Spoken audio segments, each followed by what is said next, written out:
दोस्तों, एक लड़का और लड़की लव मैरिज करते हैं।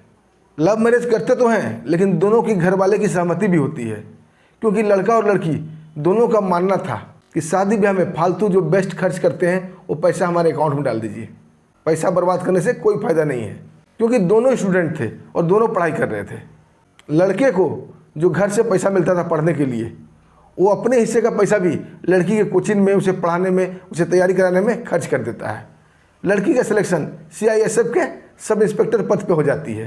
ट्रेनिंग तो ठीक रहता है, ट्रेनिंग के बाद वो लड़के से तलाक मांगने लगती है, क्योंकि किसी और से उसे प्यार हो गया था।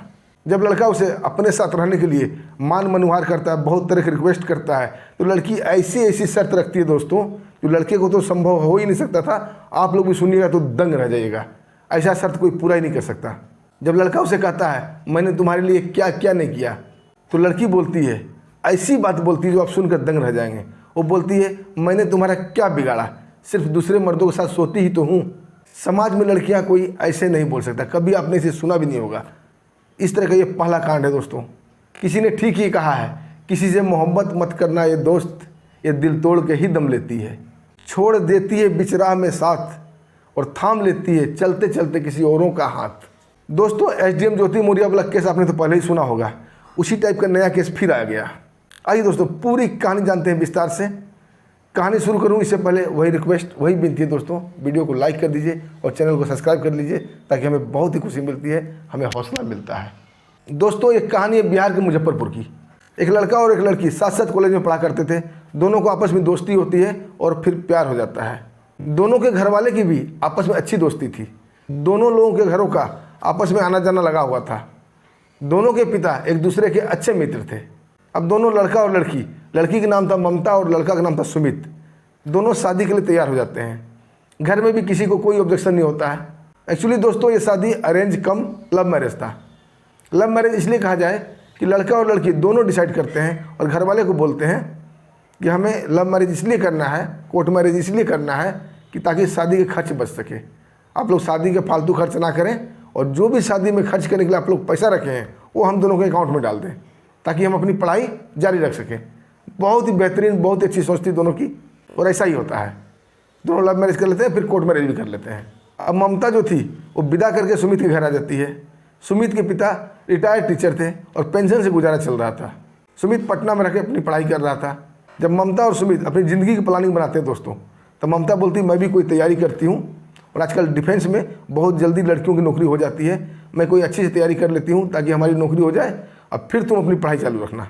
वो अपने पति से वादा करती है कि हमारी नौकरी के बाद मैं तुम्हें बहुत आगे तक पढ़ाऊँगी ताकि तुम अधिकारी बन सको।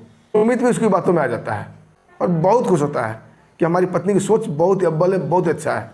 लेकिन दोस्तों, अपनी पत्नी की पढ़ाई के लिए अपने पिता से वो पैसा नहीं मांग सकता था, क्योंकि एक तो उसके पिता रिटायर थे, पेंशन पर काम चल रहा था, अपने बेटे को पढ़ा रहे थे। अब क्या वो बहू को भी पढ़ाएंगे? ऐसा संभव नहीं था। दोस्तों, सुमित जहाँ रहता था, जिस लॉज में रहता था, वो थोड़ा महंगा लॉज था। अब वो लॉज छोड़ देता है।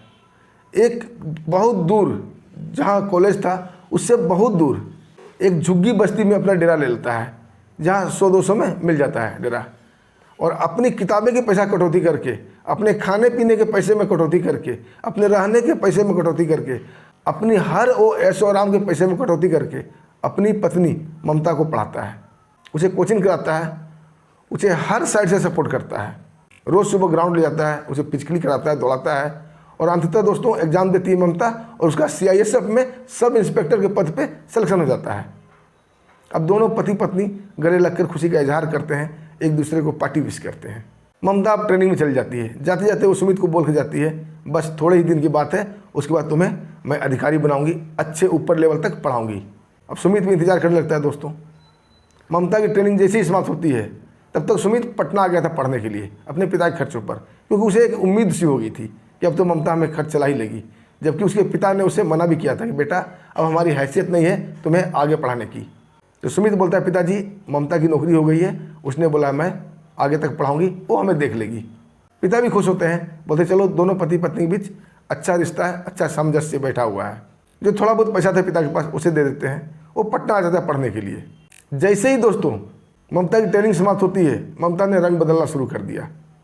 पहले तो वो सुमित से बात नहीं करती है, बहुत सारा कॉल करने के बाद उसे उठाती है और उठा के उसे डांटती है कि जब मर्जी तुम फ़ोन कर दे तो तुम्हारी तरह मैं निठल्ले नहीं बैठी हूँ, मैं यहाँ ड्यूटी करती हूँ और ड्यूटी में फ़ोन लागू नहीं है। चलो यह बात बर्दाश्त कर लेता सुमित कि हो सकता है ड्यूटी की ऐसी प्रॉब्लम होगी, लेकिन ऐसी कोई बात नहीं थी दोस्तों। जब भी फ़ोन करता है ममता कट कर देती है, या तो उसका फ़ोन बिजी बताता है। जब उसे सवाल जवाब करता है तो वो बोलती है कि मैं फ़ोन पर किसी अपने अधिकारी से बात कर रही थी। कभी कुछ कोई ना कोई बहाना बनाती है। दोस्तों सुमित पढ़ा लिखा लड़का था, उसे समझ में आ जाता है कि लड़की इग्नोर कर रही है। अब ट्रेनिंग समाप्त होकर छुट्टी की बारी आती है तो ममता छुट्टी आती है तो अपने पति के पास नहीं आती है, सीधा वो अपने माता पिता अपने मैके चली जाती है। इस बात से दोस्त सुमित बहुत ही चिढ़ जाता है, बहुत ही चिड़चिड़ा हो जाता है। जब ममता को फ़ोन करता है, उससे मिलता है, उससे पूछता है तो ममता बोलती मैं तुमसे तलाक लूँगी, तुम मुझे तलाक दे दो। पहले पल तो सुमित को लगता कि ये मजाक करी थी, क्योंकि ये लव मैरिज के पल थे, मजाक करना इन दोनों की आदत थी। लेकिन जब ये सीरियस कई बार बोलती है तो अब सुमित सीरियस हो जाता है। बोलता है ये क्या तुम बोल रही हो? ममता बोलती एकदम बिल्कुल सही बोल रही हूँ, मुझे तुम्हारे साथ नहीं रहना, तुम निठल्ले हो, बेरोजगार हो, मुझे ऐसे बेरोजगार पति नहीं चाहिए। मैं अब सब इंस्पेक्टर हूँ, मुझे अपना पति मुझसे भी ऊंचा ओहदेदार ऑफिसर चाहिए। तुम पढ़ाई करोगे, कब तुम ऑफिसर बनोगे भी नहीं या नहीं बनोगे कोई गारंटी नहीं है, मैं तुम्हें अब नहीं झेल सकती। दोस्तों सुमित बहुत ही मायूस हो जाता है। जब सुमित इसके कोर्समेट से, क्लासमेट से पता करता है, इंक्वायरी करता है तो पता चलता है कि वहीं पर जहाँ पे ट्रेनिंग कर रही थी इसके एक सीनियर ऑफिसर था जिसका नाम था राहुल काला। ये दोनों का अफेयर बहुत दिनों से वहाँ चल रहा था। ममता राहुल काला के प्यार में पगलाई हुई थी, क्योंकि ये सीनियर था, इसका बड़ा अधिकारी था और ये चाहती थी कि मेरा पति हमसे भी बड़ा अधिकारी हो। ये इसकी फैंटेसी थी। एक पति के रूप में बड़े अधिकारी को पाने की चाहत में उसने अपने पति को इग्नोर कर दिया और उसे लात मार दी, उसके सारे किया कराया पर पानी फेर दिया।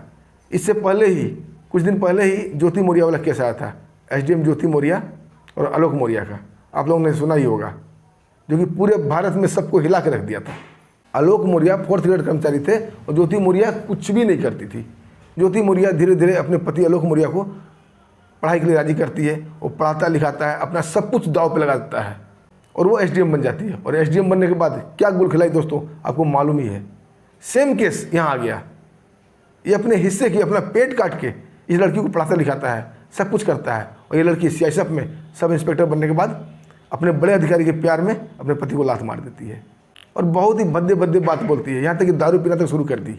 जब इसे बहुत ही मान मनोहार करता है सुमित अपने साथ रखने के लिए, तो कई शर्त रखती है, जो शर्त किसी भी इंसान नहीं मान सकता।